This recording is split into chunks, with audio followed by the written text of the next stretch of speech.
혁신을 향해 도전하자. 수많은 기업들이 오늘도 신제품을 출시한다. 어떤 제품은 사람들에게 큰 호응을 받는 제품도 있고, 어떤 제품은 잠시 반짝 빛나다가 사람들의 관심에서 사라지는 제품도 있다. 사람들이 지속적으로 관심을 갖고 구매하고 싶어 하는 물품의 공통점은 사람들이 상상하지 못했던 혁신적인 제품이라는 것이다. 혁신을 이루는 삶을 살기 위해서 우리가 생각해 보아야 할 것을 나누고자 한다. 내면의 소리에 귀를 기울이자. 베스트셀러 작가 스티븐 코비는 우리는 자신의 내면의 소리에 귀를 기울여야 한다. 라고 말했다. 중요한 결정을 내려야 할 때 과연 어떻게 결정하는 것이 좋을지 혼란스러울 때가 있다. 그럴 때는 모든 것을 내려놓고 자신의 내면의 소리에 귀를 기울여 보라는 것이다. 자신의 내면의 소리에 귀를 기울이다 보면 마땅히 가야 할 길을 발견하게 된다. 때로 우리는 환경을 보고 두려워하고 망설일 때도 있다. 그럴 때 우리의 내면의 자아는 갈 길을 알고 있다는 것이다. 그러니 모든 두려움과 염려를 내려놓고 자신의 내면의 소리에 귀를 기울여야 한다. 사람들이 모두 안 된다고 해도 자신의 내면의 소리가 된다고 하면 다시 한번 용기를 내서 도전해 보아야 한다. 혁신을 경험한 사람은 늘 자신의 내면의 소리에 귀를 기울였던 사람이었다. 새로운 도전을 해야 할 때, 새로운 길을 개척해야 할 때, 주변의 사람들은 안 된다고 해도 우리의 내면의 소리가 된다고 하면 주저하지 말고 도전해야 한다. 매일 나 자신의 내면의 소리에 귀를 기울이며 살아가자. 어떻게 보다는 왜라고 질문하자. 스티브 잡스는 불우한 환경에서 자랐다.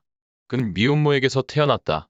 그의 어머니는 자녀를 키울 수 없는 환경에 있었기 때문에 스티브 잡스를 다른 가정에 입양을 보내기로 결정했다. 그의 어머니는 입양을 받는 양부모에게 한 가지의 조건을 달았다고 한다. 입양을 하려면 반드시 스티브 잡스를 대학 교육을 시켜야 한다는 것이었다. 그들은 동의했다. 스티브 잡스의 양 부모님은 경제적으로 여유가 많지 않은 사람들이었다.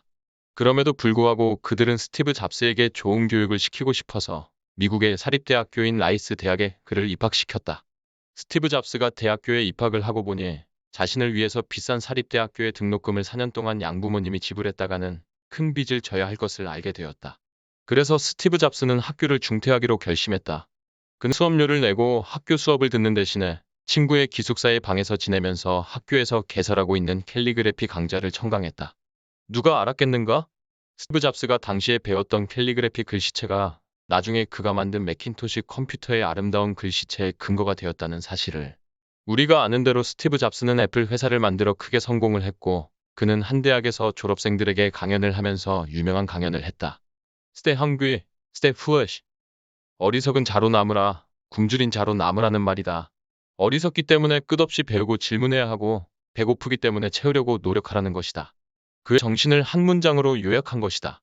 사람들이 모두 어떻게를 물을 때 스티브 잡스는 왜라고 물었다. 왜 그것이 당연한데? 그런 방법이 아니면 안 되나? 그런 질문이 오늘의 애플을 만든 것이다. 오늘 우리도 매일 왜라고 물으며 살아가자. 거기에서 혁신이 시작된다. 모방에서 혁신을 끌어내자. 빌 게이츠는 사람들이 개인 컴퓨터를 사용하는 날이 오리라고 믿었다.